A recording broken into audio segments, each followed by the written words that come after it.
Hello and welcome back. Today we've got another £500 of £2 coins we're going to be hunting through. We're looking for commemoratives, ones with more than face value, but ideally missing coins from the book. We've not found a Commonwealth Games yet, but today could be our day to tick off our first Commonwealth Games. At least we know whatever Commonwealth Games coin we come across, it's going to be a new one for the book. King James Bible, Olympic Rio Handover, and the Great Fire of London. Oh my god, there's only 3 more to go, in addition to the Commonwealth Games, of course. So let's hope that we find a Commonwealth Games before we find all of those and get into the bag today and see what we get.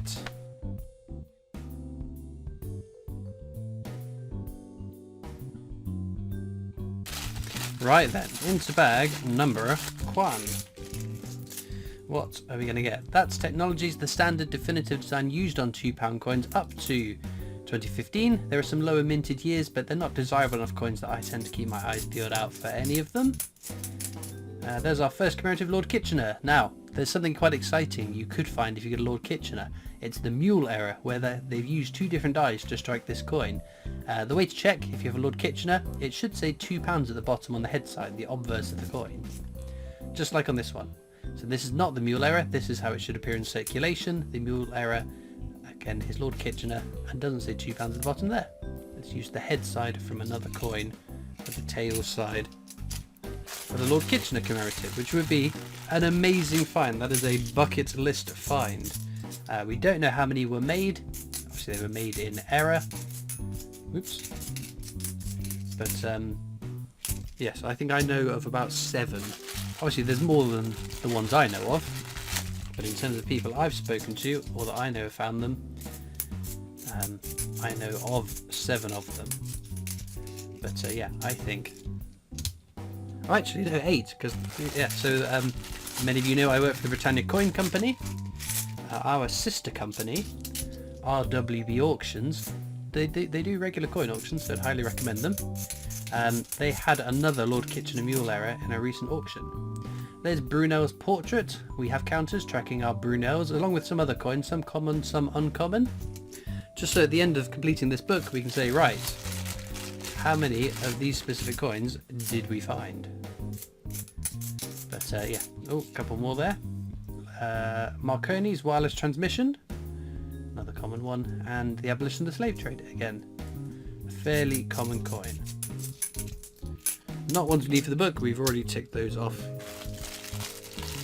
But a find is a find is a find, right? But no, we've just recently had the Lunar Year coin come out. Lunar Year of the Horse. Well, some of you might think, deja vu, we've had this before. We have, because I can't remember how many lunar creatures there are. But they've completed the entire set. That was completed last year with, was it the dragon? Was dragon last year? I think it was. Yeah, it was the snake the year before, I think. Or was it dragon then snake? Oh, I don't know. So they've done all of the different lunar years, all the creatures, and they've decided it was such a successful range of coins, they're going to restart it with different designs, which is nice. Lunar horse design, I think it looks quite nice. And I think in the background is a nod to the Royal Mint. It's architecture of building or whatever it is at the Royal Mint. So whether that's sort of the uniqueness of this set, we're going to see different parts of the Royal Mints in the Lunar series. Could be interesting. However, we've got Florence Nightingale there, another common design. We've got a couple of funky looking ones. I think that's just been damaged, and that's again just a bit grubby. But no, obviously it hasn't been out for very long as of recording this video. By the time this video goes up, we'll have a bit more information, but it doesn't seem to be selling particularly well. You can see, oh, there we go, Golden Guinea there. Very nice, a smidge over face value too. You can see the sort of what they've got still to sell. If you dig around on the Royal Mint's website, look at the abolition of the slave trade again there. And I was seeing some very high numbers, and then also usually the higher end golds of releases tend to sell out because they're desirable and they don't make many of them. And when I last checked, the entire range was still in stock. Oh, steam locomotive there. And another Brunel's portrait. Oh dear, Brunel's achievements is falling behind on the counters. I'm sure we've got plenty more videos, plenty of time for it to catch back up. But yes, lots of the higher end gold minted in low numbers haven't sold out, which is a bit concerning, especially because the Lunar series has had great international appeal as well. We've got Shakespeare's Histories, one of 3 Shakespeares. This is the more common. The Hollow Crown is the correct edge inscription, so that... Oh no, there's still a smidge over face, so it lives down there. But no, we'll have to wait and see. It's a bit concerning because normally the first coin of a series does quite well, because there's the expectation that the series is going to be popular and long running, and there's lots of buy-in to it. So it's a little bit concerning that the first one hasn't performed particularly well. But then again, Queen's Beast series, that's why some of the earlier BU ones are quite desirable and expensive to buy now, because they weren't picked up in quite the numbers that later ones were. So we shall have to wait and see. Time will tell.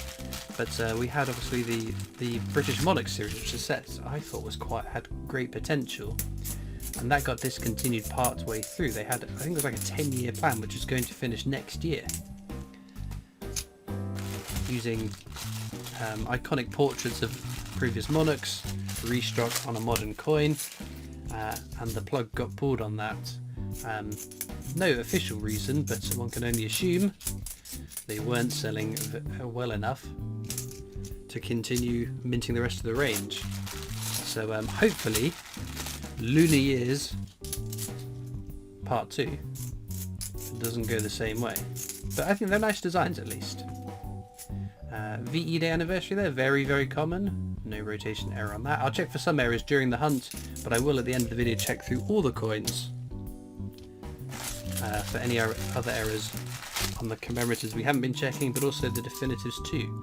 Right, let's do an edge hunt. You can do this with £2 coins because it's got words on the edge of the coin, and they are unique to the design. Standing on the shoulders of giants is of course the edge inscription for the definitive technologies, but the first coin here on the right, united into one kingdom, will be the Act of Union. There we go, no rotation error on that one. Have we got anything else? I see standing, giants, shoulders, shoulders, giants, shoulders, shoulders on the standing. Okay. I didn't spot anything, but we always double check because I've been known to miss an edge inscription, but also we could find an edge inscription error, couldn't we? If we read them all as standing on the shoulders of giants, and then we pull out a commemorative, that could be quite exciting, couldn't it? There's Charles Dickens there. But no, Lunar Years, I bought it of course. Because I'm a sucker. And yes, there's a 1/40th of an ounce coin, and of course I bought that as well. But I just think they're so cool. Terrible way to buy gold, by the way, in case I haven't mentioned that before. Gunpowder plot there. We're getting quite a spread of different designs there. But no, we have had a bit of a lull in terms of releases. There was a point, was it a month or so ago, where it felt like we were getting a coin every week, and some weeks a couple of coins, but things seem to have slowed down a bit there. That looks very shiny. That looks unbelievably shiny, look at it. What's going on there?